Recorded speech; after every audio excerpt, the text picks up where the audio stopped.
This is the Krillcast, and we're live.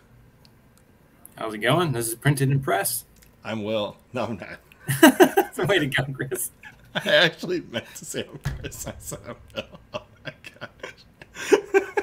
Anyways, we're covering Clive Staples Lewis for the last time for a little while. Thankfully, until we get back to gosh, this was you like the space battle trilogy. to get through. The last battle to get through. I know. This is the final book in the Chronicles. No matter which way you read the series, this is the final book in the Chronicles of Narnia. And yes, I did say that emphasis on the wrong syllable on purpose, just for you, Will. And arguably one of the most rushed books in the series, in my opinion. Arguably the worst one. Do you know the story? Like, why was it so rushed or slashed? I don't know that it was actually rushed, but I do know that I think around the time this book was being written, that was when his wife died, I think. Oh, is that why he... I think that's about right. Well, I'm going to look this one up now. Okay. I mean, it has kind of a depressing ending. Yeah. It's supposed to be uplifting, but the way it's set up is like, ugh, this is one, hard to imagine, and two, I don't like it. I know that he died shortly after her, so maybe not. Let me see when she died. I realize it's, the Lord of the Rings ended up becoming more for an adult audience, and then this is obviously for little kids. But just compare the ending and like how Tolkien ships off his characters to heaven versus how these characters get to go to heaven. So his wife died in 1960. I'm trying to remember when this book was written. Let's see. C.S. Lewis. Google will know. Yes, Google will know. What's your point? Look it up. I'm literally doing this right now as we're speaking. All right, so the last battle. So 56. Okay, I guess it wasn't. It wasn't as close as I thought it was. No, he has no excuse. This book just sucks. Anyway, now that the stage is filled with the my internet was actually down and I didn't notice that. So okay. That makes sense. We're just crapping on the book already. Oh, or at least I am. Chris is, so pretty sparkly-eyed about it. I mean, no, it's definitely the weakest. So the funny thing is he wrote this one and Magician's Nephew like close together, really close together, like within a year of each other. I think the other ones were all pretty close to that. So yeah, they're all pretty much within a year of each other, but it feels like he wrote a good book in The Magician's Nephew and then used that book to write this one. I kind of ignored the rest of the series. I think this one is... It just has a weak protagonist, but I think he's more so trying for a certain message. Well, yeah, there's two messages, really. One, because he's got the Christian point of view. He's saying, I'm going to write Revelations, but I'm going to make it worse. Because it's more in your face. It's way worse. It's Narnia Revelations. You have the false prophet. You have some random beast. Then you have the end of the world.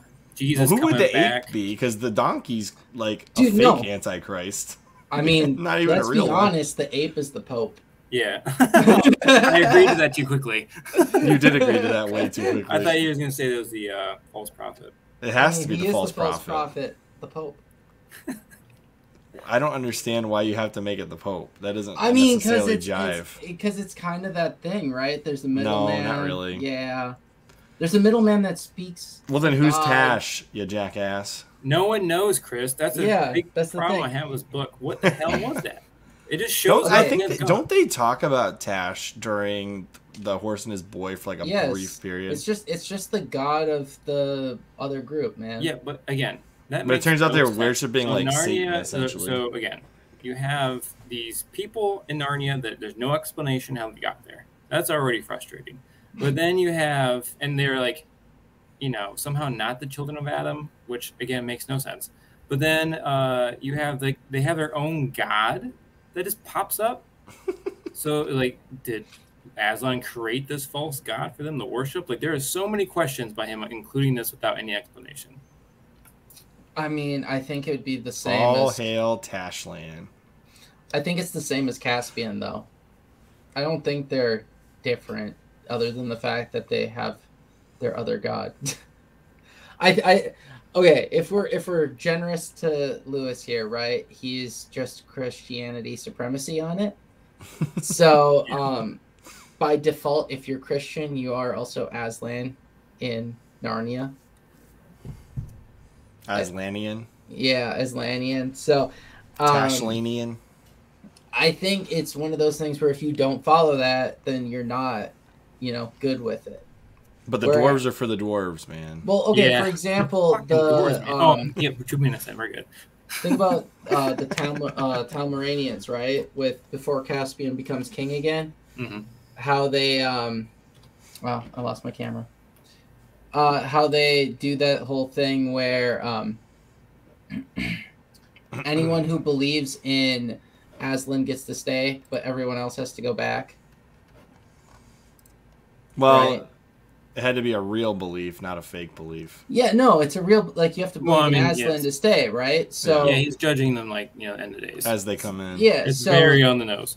So theoretically, the other Talmoranians were not sons of Adam. Talmoranians? You mean Calamines? No, I'm talking about Prince Caspian, the end of that, where he sends half of them to... Oh, Talmorines. Oh, yeah. Where, think of it, they either believe in Aslan and get to stay in Narnia at the end of the day, or they go back to Earth, right? Like, it's one of those things where you're only a son of Adam if you believe in God, like the Christian God. That's kind of the... I don't think he ever says you're not a son of Adam, but I think I understand what you're saying. He definitely does in this book.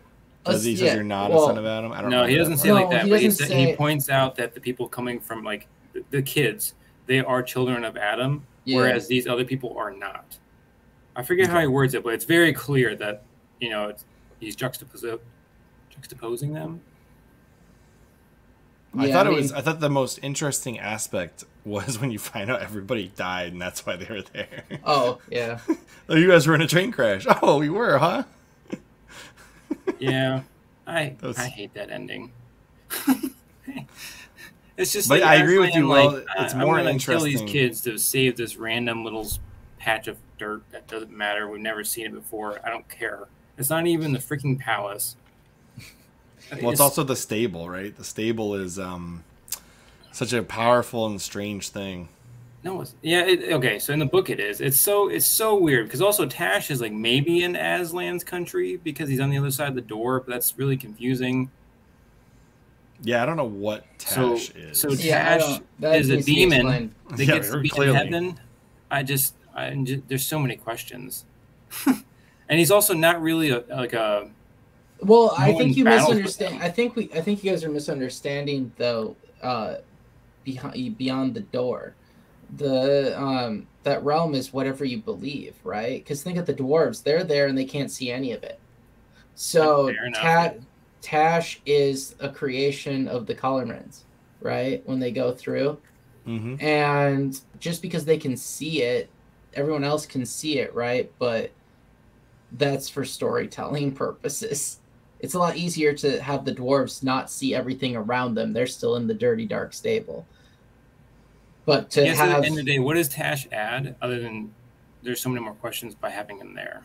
Because he's basically he's also a false god. I did not realize until just now that the Tizrax, the Tarkans, and the Tarkinas claimed to be descended from that thing. Yeah. So did he create the Calormen, or did there's so many questions, Chris. This is the problem I have. No, man. They're just pagans who came to Narnia like everybody else. But then they brought their weird. They brought their. The thing is, you can only get to Narnia if Aslan lets you in. So he let these people in to do this. He didn't know there's other routes. He didn't let anyone through the. They could have found those magical rings. It could have been like Adam and somebody. There could have been a cave by an oasis or on a mountain somewhere in the desert. I mean, the Telmarines made it in, and he didn't want them. Yeah, let's be honest. You can get into Narnia from other routes that are not Aslan. That is not explained. I mean, I think it's a given how they got there. Aslan literally the kids are always called in. That's why it makes no sense. Not always. The magician's nephew was not. Yeah, but they had those magic rings that Yeah, but that brought you to the ponds that showed that they were. There's other ways. There's natural ways to get from realm to realm. All right. They're linked. They're all linked. I don't like it. That's why Aslan is just another representation for the one true God of Christianity. Also, I really do want to know what happened to Shift. The ape. Oh, the ape. Did Tash eat him? Did he make him disappear and go kablooey? But when you look at it, right, they brought Tash with them, and when you die, that in that other zone, it does say that C.S. Lewis confirmed Shift was eaten by Tash. Okay, that's absolutely terrifying because that thing is so weird looking. But when you think about it, you guys, right? Just because they manifest Tash, you get the God that you believe in, is what I think C.S. Lewis is trying to say there. Apparently, C.S. Lewis said that evil people from any world are sent to Tash's place. So there you go. Calormen, automatically evil. At least the origin. Okay. Apparently, that was C.S. Lewis's explanation. He just created a devil, I guess. I just feel like he really created a devil past it. It just bothers me. Well, he did mention Tash in The Horse and His Boy, so at least there was some hint that he existed. Yeah. Yeah, but also he has like 12 different villains in the series, and it's just, I don't know. I prefer the OG Bible over his version of the Bible. Well, his version of the Bible seems very depressing. I mean, yeah. Okay, let me ask you guys this. How did you feel about the prince and the unicorn and their weird relationship? That's not weird. Why are you saying? Because he literally says to kiss him at one point, and I'm like, it's a horse, man. You kiss horses all the time. Yeah, no, you don't. Yes, you do. If you have a horse, you kiss. I do like how they had the horse and Chris, you don't have pets except for chickens. Yeah, you don't kiss chickens. You get disease. Yeah, you can kiss chickens. You'll get a disease. No, but I'm saying that Chris is a person without real pets. So I had pets growing up. I kissed my dog all the time. When I had a horse, I kissed a horse. You've never kissed. It's weird that he can ask for it, maybe, but that's just because you're not. It was weird. You're not placing yourself into the mystical realm. I'm never gonna place myself into the mystical realm of Narnia. It's dead now. I think you forget the whole story of the horse and his boy, just how close they got. So. Yeah, but this wasn't the horse or his boy. This was a brand new person and a unicorn. No, but it's a unicorn with the prince that has been like. Yeah, it doesn't. They've been fighting in battle together for how long? It sounds like so. I did like how they had the immediate regret from killing the Calormen without questioning them, and they're like, "Let's go turn ourselves in." Like that sounds like a good idea. Oh yeah, that was just dumb. That was the worst part of the whole book. They are invading your territory. Can we just recognize that for a second? Like, I'm not gonna let a rat live in my house and just kill it. Oh my gosh. Sorry, that was a terrible. Can we just point out how they were really dumb and they just went on their own instead of rallying the troops? Yep. And then they let their whole kingdom die. Sucks. Yeah. I mean, how did they get taken? It's like C.S. Lewis just like ran out of ideas. And he was just okay, how can I make this story I'm work? so mad that he brings in the kids again. So Peter, Lucy, not Susan, and then the others. But there is no battle with them. They don't get to fight. I was expecting this epic battle where they all call. That's because this story is him just trying to tell certain moral lessons. That's it. Pretty much. So he called it the last battle, and there's the least amount of battles in it. Yeah. Okay. The Black Dwarves. Hate them so much. The dwarves are for the dwarves. They're the worst. But as soon as they kill the horses, I hate you. So you didn't hate them they didn't before have to that? do that. No, I thought they were annoying, but when they started shooting the horses, I really hated them. Yeah, I mean, when they kill all the allies, it's just like, what the hell is the point of that? Mm-hmm. Then Father Time literally ends it all for everybody. Yeah. Which is a giant. Yeah, he grabs the sun and pushes it into the water and ends it all. What about the moon? There's also so much mythology I feel like just suddenly gets shoved down your throat. Oh yeah. It brings out where the hell does any of this come from? Like the dragons are burning the land. Like I was telling Chris earlier, that would have been so much more fun to see that story. Yeah. Imagine trying to direct this movie. Like I would just be like, you can't. I ain't doing this one. the whole, like, I feel like the biggest lesson from this though is the abuse of religion makes unbelievers. Yeah, well, yeah, that one guy was like, nah, Tash ain't real. We'll just say him and Aslan are the same thing. Right. And Andrew's camera is gone again. I'm still here, but yeah. There was a lot of nonsense in it. I'll say that much. But also, I hate the fact that it's an ape doing it. Why? Just have it be a dude or something. Because not the ape and the donkey. My favorite thing about Shift was when he's like, I'm actually a man and I'm like 800 years old. Like, what? Dude, everybody knows you're an ape. It's so annoying to me. And like, again, I get the idea that people are stupid and they're like, he's fooling the believers and stuff, but there's got to be a point, man. They are really stupid. They deserve to be taken over. Well, it's because I feel like you don't really realize that a lot of nobody time has seen Aslan in like hundreds of years. Yeah, a lot of time has passed since Aslan last showed up. Like, then how again, many Caspians have there been? He's like. I said, then again, though, like if you were to compare it to actual, real life, how many religions have seen the founder of their religion, living and walking around in a while? Probably yeah, not. I mean, it's why take it like this though. So if we were to see Jesus today and we're like, well, I'm not really sure if you are, you would walk up to him and be like, oh, that's a donkey with a human skin on it. That's not right. No, you forget that he was doing it at night. He did it at night over a campfire. I don't give a shit. You're gonna know something's up, man. Donkey is not shaped the same. No, because all of these animals, they're just like, oh. Will's like, BS. I don't believe this. I'm just saying, Will. I think you're forgetting that these animals weren't exactly the smartest either. I think he could have gotten the same point across by not making it so on the nose, though. At least make it another cat pretending. Yes. It could have just been like a cougar or something, and he puts the lion's mane on. A cougar. No, but I think the point is that the donkey has to be stupid. Like the issue is the cats. All the big cats revere Aslan more than they should have had the animals. Ape. They should have had the ape wear the lion suit and have him standing up on two legs the whole time. Well, this is why you do a cougar, because they're little bitches. They no, man. How about the bobcat? We'll make it a bobcat. It's not big enough.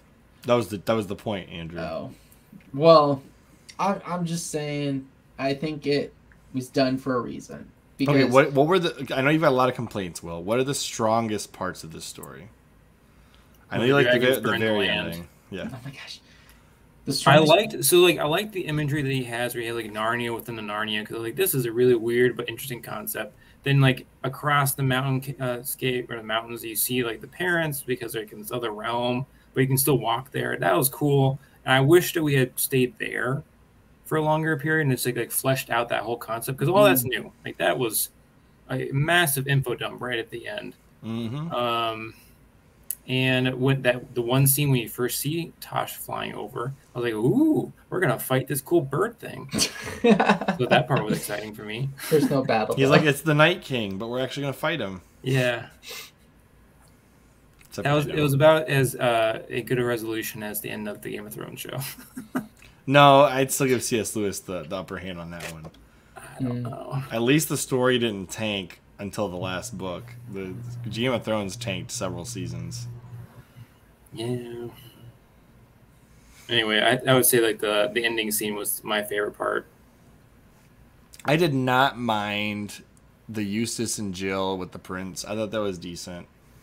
I liked Jill's role where she like snuck in and took the donkey. Nobody even noticed.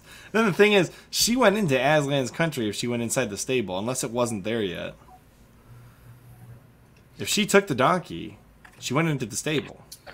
Don't overthink it, Chris. It wasn't the time yet. Yeah, okay? I'm just saying. Have you seen The Matrix Reloaded, Chris? The second one? Have you seen The Matrix Reloaded, Will? Yes, maybe. So you remember how they have the keys and the keys open the different portals? Yeah. She just didn't have the right key yet. There you go. It's the same door, it just didn't open in the same room. She decided to take the blue pill instead of the... I think the story is strongest for the lessons he's trying to teach. Oh, Even actually, though it's not Let me stop you there. There was a really good lesson with. Well, then let's go into the lessons and morals and everything else. I think the biggest one that was learned was facing your fears in the pursuit of the truth, like that Calormene was. Okay, the Calormene Prince or whatever. That was a really big deal. I mean, it was like he made it there. And going against your entire culture, which was really hard. Right. Yeah, you're never punished for questioning, right? Yeah. I mean, you might be in the real world, but not spiritually punished for questioning. I mean, I thought like I said earlier, the abuse of religion makes unbelievers. That's what happened to the dwarves, right? Well, yeah, they felt abused. They're like, oh, Aslan and Tash are the same thing? What the heck? What have I been doing this whole time? This was also kind of like martyrdom story in a sense, where you have like Runewit the centaur. His message was noble death is a treasure which no one is too poor to buy. Baptized in blood. Basically. Oh, did you see how he kind of took the silver chair concept into this one about the first person to tell a story controls the narrative? So, like how he handled the narrative about Puzzle being taken. Right. So yeah, because he just straight up gave up the goose. Yeah, but then he was able to control it so that whoever else came with Puzzle wouldn't be able to like destroy his narrative, his story. So right. It's just the same thing with the silver chair when they're trying to debate on if they should rescue him from the straps. He was just gaslighting everybody. Yeah. I mean, literally, that was gaslighting. No, like, that was real gaslighting. I like that the dogs are good and the cat's evil. No, the cat was evil until it lost its entire will to live. Well, that's because it betrayed talking beasts, man. Yep. What about the Farsight's thing about there goes the quote? Let me get the quote. When he's talking about the head Tarkin guy, I think it was, he says, "There goes one who is called on gods he does not believe in. How will it be with him if they have really come?" When Tash shows up. Right. So that was a pretty good one. I like how one of the chapters is literally just called mainly about dwarfs. Because they suck. Those Except for dwarfs were Poggin. terrible. Poggin was good. Yeah, he left the crowd. He stuck up to his beliefs. Well, yeah, that was the whole concept of the leave your father, mother, brother, friend, and follow me. Mm-hmm. I guess they do say that no bad thing can be done in Aslan's name. No good thing in Tash's. Right. Yep. Which is, I mean, kind of an odd one, but, I'll let Lewis go with this. That's a C.S. Lewisian theme there. Mm-hmm. Yeah. And, it depends on your definition of bad or good. Right. Well, if you want to know how he feels about bad and good, read Screwtape Letters. Yeah. We covered that book, Chris. I know we did. I'm just saying, like, if anybody wants to know, go watch the Screwtape Letters. Watch our video on it. They threw shade at Susan in this. I know. They Poor called Susan. her the silly girl who wants to be 20 and at the parties. Yeah. Oh, and C.S. Lewis took one more shot at gingers by calling the cat Ginger. He really must not like the gingers. I mean, if you're going to call that to be a shot at gingers, we're going to bring up the fact that the Calormens are called darkies several times. Are they? By the dwarves? Yeah. Is it the dwarves? I can't Just remember. saying. Which is kind of funny, yeah. But yeah, I also the dwarves are just awful people. Let's just go with that. The dwarves are literally, they embody the worst. The dark dwarves, or whatever they are. No, the black dwarves. They're not black. They just have black hair, and that's what. Either way, they were bad because they were served the White Witch hundreds of thousands of years ago. What happened to all the ginger dwarves like Trump? They got murdered by the black ones. Probably, man. Probably. They were sick of there being some good dwarves undermining the message. collective. I bet Poggin had red hair. I bet they were just mad because Trumpkin didn't want to go along with bringing the White Witch back, so there's like, fine, let's just slowly eliminate all of you. We're just gonna genocide the ginger dwarfs. Yeah. Also, what's the name of the prince / king rather? Oh, in this one, it wasn't really in. It was Rapscallion. I'm just kidding. It's not Rapscallion. It's a name of another famous character. Tyrion. Yeah, it's Tyrion. Ginger King. Yeah, that's where Martin must have got his name from. Spelled differently. Stole it from C.S. Lewis? Yeah. I doubt Martin has ever read C.S. Lewis. Oh, I'm sure he's read C.S. Lewis. I'm joking. I was joking. Didn't you feel like this story was kind of... Well, okay, Chris, you'll like this. Didn't you feel like the enemy was Gnostic? Technically, yes, it would be Gnostic. Yeah, because it's a secret knowledge. The ape has secret knowledge of Aslan's plans and everything, and he's the special one who can communicate with them. Yeah, the special point of the Gnostic religion in regards to, heresies early on in the Christian church is that people who were of a higher knowledge were like of a higher spiritual power. Basically, could communicate directly with the spirits. Yeah, I mean, Gnostic is kind of an umbrella term for a lot of things. It is, but generally speaking, what they believed was that they were smarter. They had the spiritual. Let's be honest. All cult leaders are theoretically Gnostic. They have a form of Gnosticism. Yeah. I mean, they're built on Gnostic principles of, say, a secret knowledge. Basically, anybody who claims to be a modern prophet these days most likely is emulating some kind of Gnostic. You could say that Scientologists are kind of Gnostic. I don't know how they're pagan Gnostics, but they have like tiers of secret knowledge and type stuff. That is part of their structure, yeah. Yeah, it feels more like a hierarchy believer structure. A fake Freemason church, what it feels like. But they made it a religion, so you have to say it's more Gnostic than Freemason. Okay, let me ask you this because I don't actually know the answer. Is Freemasonry some kind of religion or is it anti-religion? No, it's neither. Or is it more of a club? It's a club. It's a club, man. It was literally a club of Masons. Then why do they have a Masonic temple? Or is that something different? No, that's still part of it. It's just the name for it. Yeah. Oh, okay. I mean, temple doesn't have to be religious. It doesn't? No. It's just a building.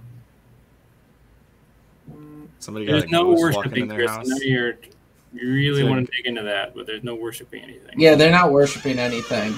Anyway, my cat just came in the... I thought, is that what's opening your door? Yeah, my cat's opening the door. Andrew's getting a visit by Tashland over here. Yeah. No, Ginger. Just Ginger came to visit. I was hoping that Tashland, they were going to actually like somehow accidentally call. Aslan punished her for opening the wrong door. Yeah, going into the stable. I was hoping they were going to actually somehow accidentally summon some amalgamation of Aslan and Tash, because that would have been an abomination. Like, okay, can we just actually it'd probably just be a griffin, a really ugly griffin. Is probably what it would be. The elephant in the room, though, for this is the fact that there are no elephants in the story. No, well, yes, the elephant in the room is the fact that this story is exactly the same. Has the same problem that The Lion, the Witch, and the Wardrobe has and Prince Caspian has. And that is... too much going on, not enough conclusion. A ton of stuff going on, and then he gets to this point where he's like, I want to be done with this story, and then he writes it real fast to be done in like a chapter or two. Yeah, it's like he had a page count that he had to hit. Yeah. And he was like, this is really interesting, and then, oh crap, I'm there. So yeah. He's like, nah, fam, this is the good. real elephant in the room is that Aslan licks everybody. And then suddenly transforms into a man, and those kids are probably like, "Wait, wait, does he? He does turn into a person, doesn't he?" Yeah, he turns into Jesus at the very end. But Lewis is like, "I wasn't there. I can't tell you what he looks like." Oh yeah, okay. I will say that the fourth wall breaking is also kind of annoying to me because I don't think he does it. I don't care about that. Well, the thing is, Tolkien does it in The Hobbit, and I think he does it so much better, where it's more... Tolkien does a lot of things better in the few books that he wrote. Okay, Chris. I mean, okay, let's be honest, though, if we compare the size of said books... Yes. Fair enough. I'm just saying, like, C.S. Lewis had a lot more books. I'm pretty sure if C.S. Depending on how you want to count, he has quite a few non-Lord of the Rings books, too, Chris. And, well, not that many. Can we just go into all the lore he also wrote on the that didn't get put into books until later? He wrote before The Hobbit, and then his editors read his history and like, wait a minute, well, you should write more books than this because he wrote an entire backstory. I just want to say that if C.S. Lewis ever had made a non-children's book version of Narnia, I think that would have been really epic. I think it would also rival Lord of the Rings. Oh, absolutely. I'm not saying that C.S. Lewis can't do it. I hate that he dumbed himself down for these books. I realize they're kids' books. I'm trying to It's just so frustrating. But here's something for you guys. Tash is the anti-Saint Peter because Tash is Turkish for rock. That's funny. So there's that. Or is it Peter? No. Hey, is that why the ape is kind of no, false kind of prophet, popish. Kind of popish. I'm pretty certain Not he really. wore a hat to hide his ears like a rabbit. What? What does that have to do with Have the you Pope? seen the South Park episode explaining why the Pope has a hat the way he does? No. It's okay. It's absolutely worth watching, Chris. So basically, Saint Peter was a rabbit. Oh my goodness. His hat had to fit over his ears. Oh, okay. No, I think I good. have seen that. I think I have seen that. And there's this whole hidden conspiracy of like Peter Rabbit Peter. is Saint Peter. Is that what it was? It's Okay. good. It's good. I don't know. I think someone could make a really good TV series still out of this if they wanted to like expand on the lore. Yeah. Oh yeah. Because Narnia has it there. I think a cartoon is better for children because you can do everything in like the proper way. What they should do is a cartoon for the series. Yeah. That, sticks close to the books. And then they should do a live action where it's more adult, not like sex and stuff, but like more adult where you again, they actually expand the lore out on the lore that he clearly writes in the book but never shows us. Yes. Like the fact that fighting giants all the time. Mm-hmm. So here's something else. I guess Aslan is Turkish for lion. Okay. So I don't know. I guess he liked using Turkish words. But he also does not like Turks. Right. So why did he make that? So what he did was he went to Google. Google didn't exist back lion then. in different languages. I wonder if Emeth has a special Turkish meaning now too, because Emeth is the kid. Clearly, he had just wanted to put all of these different things. Oh, Emeth is the seventh son. There you go, 7 trumpets or whatever. Seventh son. Okay. There's a series called The Seventh Son. I was gonna say something, but I held my tongue. It's a. Emeth is Hebrew. It means truth. See, he was using it for another, because another word, play on words here. I wonder. Okay, now I'm wondering if the Tarkin's name means something. You can look it up. I am. I'm getting there. Where would you rate this one, Will? You rate it. Series? No. Or just out of 1 to 5? 1 to 5. A 1. I did not like this one. I think 1. I was pissed off the moment that the ape was introduced. Maybe it's just me. Clearly, it's just me. But I hated the ape. I hated the donkey. Yeah, he's like, I'm a dumb donkey. He just keeps saying that over and over and over again. I felt not bad very for smart. Puzzle. Okay. Yeah. Puzzle the donkey. He was abused. It was a puzzle to be solved. Kind of. Wow. All right, I want to see if terrible pun. You're a terrible pun. That doesn't make any sense. You're right. No, it's. I'm stuck between a 2 and a 3. I'll be honest. I think it has some very valuable moral lessons in it. It's just a shame that the story's not more compelling. Yep. I think the story is relatively compelling though, until the final battle. He does too much off screen though. It would have been better if he showed the assault on the Capitol. Mm-hmm.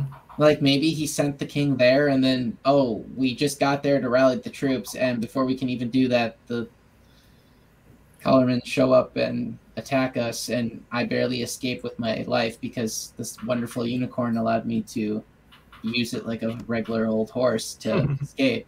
Yep. Yeah, it's one of those stories, right, where he could have told that on screen, theoretically. Basically, everything he alludes to in the story is more interesting than the story itself. The dragon's more interesting. I don't hate the ape with the donkey thing. I'm more confused. They should have put it in the capital. I'm just more confused how he gets the collarman to partner with him. That's the part that confuses me. Mm-hmm.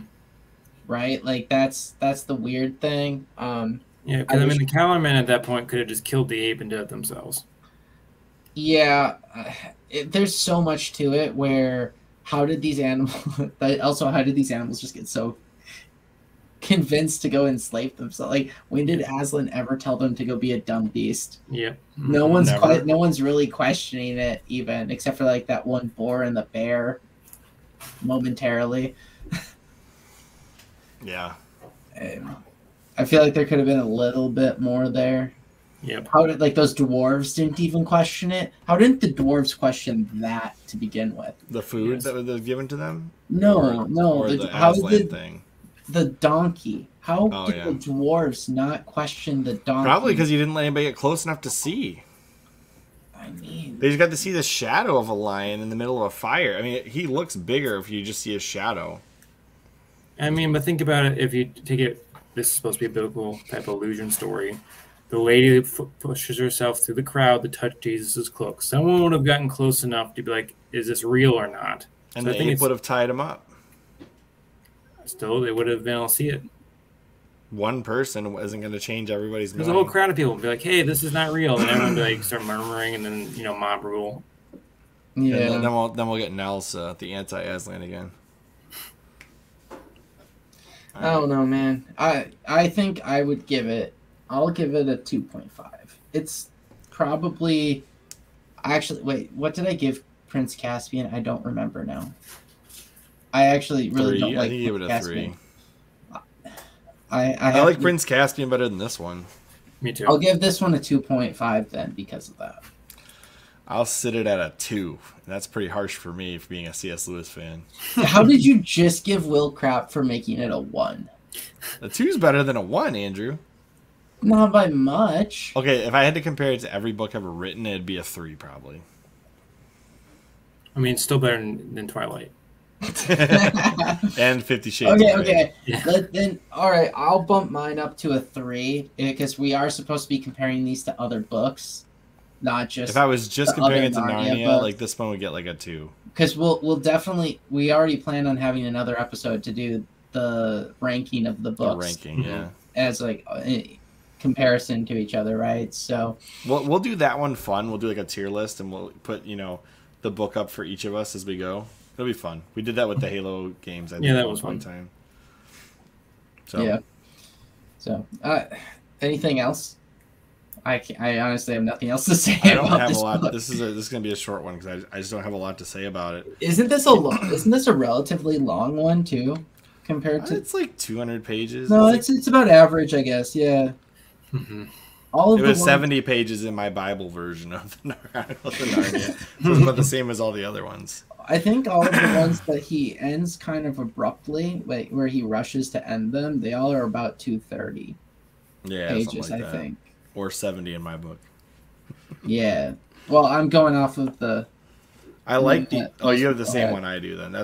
That's the copy I have. That's paperback. I do sell my paperbacks. Well, most people have these, I think, because they bought them when the movies came out. Right. That was the edition they released with the movies. I have... But I have the first 2 books I have from a different set for some reason, and then the last 5 I have from that set. I don't know how that happened. It's probably Scholastic's fault. I bought them through there. Probably. Yeah, I mean, I still think people should read it because it adds to the overall story. At least it wasn't the Silmarillion. Why? Imagine trying to do a podcast on that. Just do it, man. I don't know if you could. I'm sure there's a way. That's a hard one to read, let alone do podcasts. Like, there's too many things going on. It'd be like doing it on the Bible in one big swoop. I will say this though. I wish Lewis had done a book a little bit more epic, like the Hobbit. Me Like the Hobbit, like specifically the Hobbit, because of the kids aspect of it. Yeah. Well, I think the Hobbit itself was, as far as a children's book goes, more of an epic adventure. I guess the Horse and His Boy is the most comparable to it, and Lewis is excellent when he writes that. Mm-hmm. And the Silver Chair is kind of like that too. I like the Silver Chair a lot. That was one of my favorites. But it was way better the second time through. If all of the books were more structured like those two, I don't think anything could really compete with the Chronicles of Narnia. Voyage of the Dawn Treader is actually pretty good. I liked that one. But it's still not as concise. No, it's got a lot more going on, but I liked that one a lot. Well, they never return home, is what I was saying. Yeah, they don't. That's off camera, which is a little bit of a shame. But and then Caspian sails back to the edge of the world and gives up. Yeah. No, he doesn't. He almost does. That's right. He comes back because his son is rescued. Never mind. Yeah. Yeah. He was about to just go all the way there. He just like, screw it. Yeah, screw this. Suicide by edge of the world. He's suicided by edging. Go. Yeah. Oh. He's suicided by edging. Okay, we're gonna go ahead and stop now. We have to stop this podcast right now because of that. Yep. Okay, so the reviews were 3, 3, and 1, or did Will come up to a 2? No, you have to compare. You have to compare it to all books, not all books. I haven't read all other books out there. I haven't read all the books. No, but I'm saying it's not. This isn't a comparison. Okay, well, honestly, it's more like enjoyability, though, isn't it? It's still very subjective. That's true. So, did you like it or not? I didn't like it, so still won. If I was again and also going back and reread this, I would reread most of the books in the series. I would not reread this one. Fair enough. Yeah, that's fair. I think I would appreciate it better if the ending wasn't so abrupt. Yes. Because I don't actually hate the beginning portion to the same level as you will. I can appreciate it for what it is. All right. All right. Well, for the record, I do want to cover one last thing then before we call it tonight. Okay. For the record, everybody, after today, all of the book podcasts will be on the new Printed and Pressed YouTube, Rumble, etc. channels. So, if you like the books and the commentary on them, make sure you head over there. And I wish I would have said this in the beginning so that anybody clicked off by now would actually see it. But that's fine, whatever. I'll put it in a pinned comment, and then eventually they'll all be removed. The CHRILLCast channel will be going back to a entertainment, video game, and tech channel. Cool. And the book podcast will be on Printed and Pressed. And I believe very shortly I will have the audio version of this up on Spotify. Nice. I'm working on that still. Did we decide on the next? The next book is. No, the next one's Disclosure. Disclosure. Smut and all. Yeah. I gotta say, Chris. I finally got to that. I got to that part, and I was like, "Oh, this is what Andrew was talking about." Yeah, buddy. No, and then after that book, did we decide were we gonna do The Hobbit or? Well, we can vote right now. Everybody see it. So The Hobbit's next. So we'll push back the space trilogy. Yeah. And we'll do The Hobbit. I think it's good to compare Tolkien's Hobbit to this when it's fresh. Especially since the space trilogy is more adult. Yeah. It's not quite like the adult level of J.R. Tolkien's Lord of the Rings, but it's more adult than Narnia by a long shot. So I would say it's comparable. It's just very different. I don't think it's written at a kid's level like Narnia is, though. Which one are you talking about? Sorry, I'm saying that Tolkien's work is comparable to the Screwtape, or no, whatever the space trilogy, but they're just very different works. Yeah, same age group is what I'm trying to say. Gotcha. Okay, fair enough. Anyway, so go subscribe to Printed and Pressed wherever you are, whether it's Twitter or Facebook. Not Facebook. We don't have a Facebook. Twitter or X or whatever that is. Rumble. We are on Rumble too. That's a thing. And on YouTube, Rumble, Twitter. Those are the three places we'll be streaming the Printed and Pressed. So going forward, you'll see the Printed and Pressed streams on Twitter, on the @Printed and Pressed Twitter handle, on the youtube.com/@PrintedNPressed, because they won't let us use the ampersand, which is annoying. Whatever. Yes. And on Rumble, I believe it's the same Printed and Pressed. I'll drop the links in the pinned comment on this video. Cool. And we will throw the next podcast on the community tab of Krillcast so you can find it. So there you go. Long-winded way to say we're leaving, but not really. We're leaving just this podcast to go to the new podcast and coming back to Krillcast as it always was. There's 2 podcasts. That's what he's trying to tell you folks. So. One of them does books. One of them does other things. Very long-winded for that one sentence, Chris. Now, people really are not listening to this after. You're right. They're just that. Confused as all get out. They're just like, did Chris get hit in the head over the weekend? I did. What's up with this? A few times. By Will. All the time. So actually, he did hit his head on the ceiling a couple times. Yeah. Pretty recently. Not my birthday party. It's been like almost Super 9 Mario months since that Smash happened. thing there. So. All right. Well, as always, I'm Chris. I'm Will. And I'm Andrew. And we will see you next time. Bye, guys. On what podcast? I don't Printed know. Impress. All the podcasts. Every podcast. You can find us there. Mm-hmm.